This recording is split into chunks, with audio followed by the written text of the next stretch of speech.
Good evening, class. My name is Jeff Grimaldi. I just wanted to say thank you to Miss Samantha Davis for her great performance, the great portrayal of the first half of Chapter 6. On behalf of Group 6, I'm going to present to you the second half of Chapter 6. Before I do that, let me explain where I'm at. If it looks like I'm in a closet of some sorts, because technically I kind of am. I'm in Walgreens electrical room. I work at Walgreens. I've been here about 20 of the last 26 hours. Can't wait to go home. But before I would go home, I wanted to make this video because I have 3 little girls at home, and I didn't want to impede on their fun on Sunday evening before school. So I thought I'd stick around, change my clothes, and make this video before I go home. So without further ado, here we go. Second half of Chapter 6. It's about the rational saintly leader. It has to do with the direct philosophies and theories of Immanuel Kant.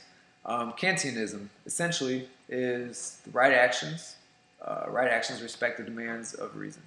Celia, our book's author, describes that Kantianism does not look all that much like a moral saint. And I don't necessarily agree 100% because although Kantianism is not as extreme when it comes to morality as the first half of Chapter 6, it still has some saintly aspects in it, and we'll get into those. But before I do that, I wanted to describe a little more about what Cecilia has to say about Kantianism. She says that the moral saint has a central commitment to improving the welfare of others or of society as a whole, whereas the Kantian gives little weight to the value of happiness or well-being. Again, don't agree for the main reason because I believe that the happiness, well-being of our team members as a leader, I believe that to be in my direct interest because other people's success is a direct reflection of myself as a leader, teacher, and as a coach. If I'm coaching my team and teaching them new things, our team ultimately is going to have a higher output level than we would otherwise. Kant says we have an objective to advance the ends of others to make their ends as far as possible my ends. That's a direct quote from Immanuel Kant. He said it is unreasonable to expect others to help us pursue our ends when we are unwilling to help them. And again, this is definitely 100% true. Why would someone, why would I expect someone to do something that I would not do? This has to do with leading by example, showing people the ropes, not asking somebody to do something that I have not already shown that I will do. Our duty to help others in need depends on the fact that we sometimes need or have needed or will need help from others. And this has to do with the role of a leader. The role of a leader is one in that my success as the leader depends 100% or solely on the successes of the team. The more that I get from the team, the higher our team's output level will be, and we all win. Another way to look at this is by saying that, again, our leader's success ultimately depends on the help that they get from their team. By how well I've coached my team in one-on-one training sessions, how I've led, taught by example, I've shown that I care about them. I've shown that I care about their well-being. I've shown that I believe that they are incapable. I'm sorry, not incapable. I've shown that I believe that they are capable of performing certain tasks that they have not been taught before. That's developing a sense of confidence within themselves.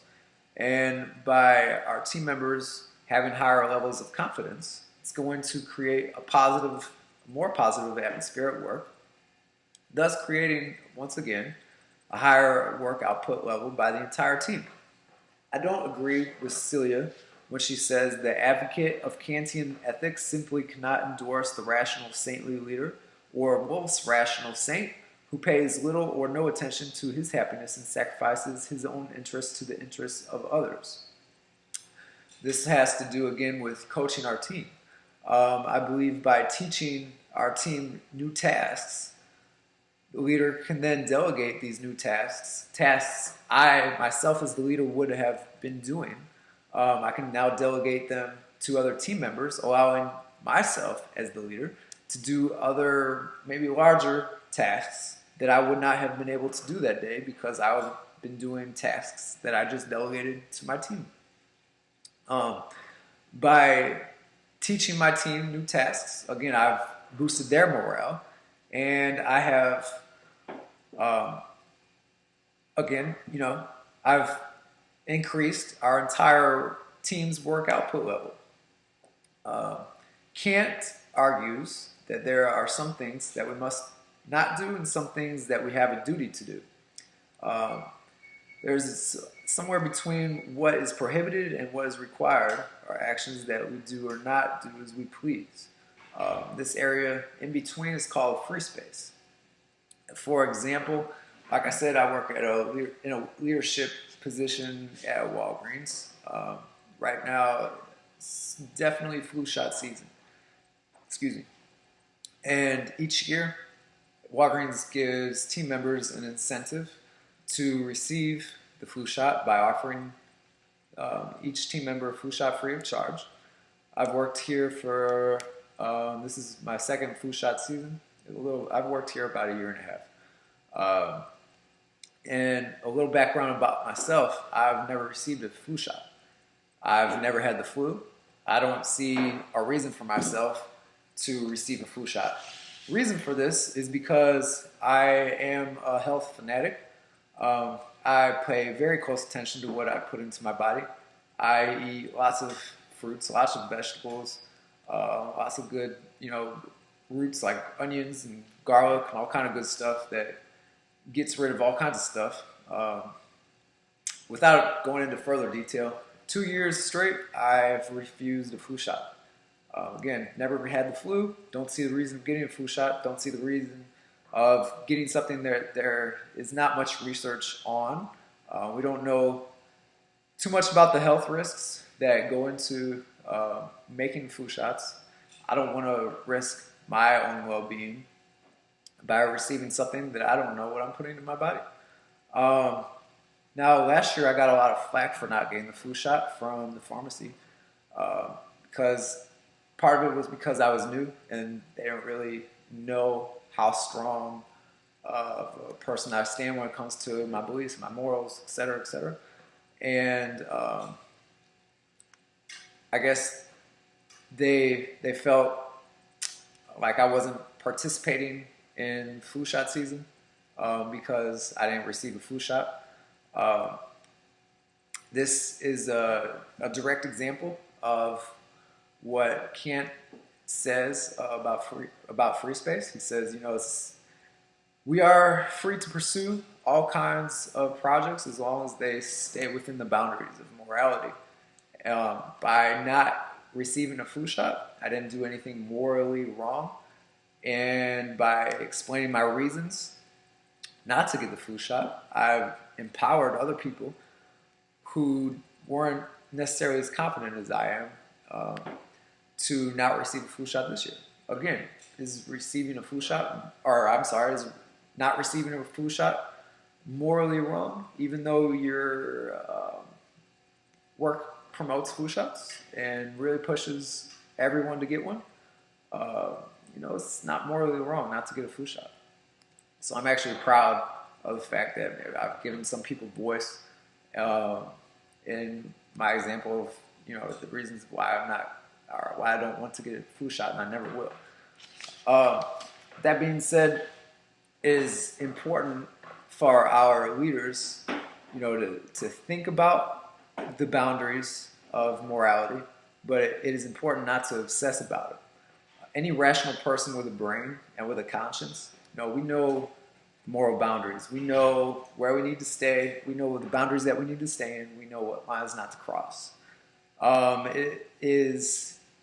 leader is incapable of leading when they are obsessing about anything, especially about what boundaries not to cross. This will develop someone who possesses lots of caution in their decision making.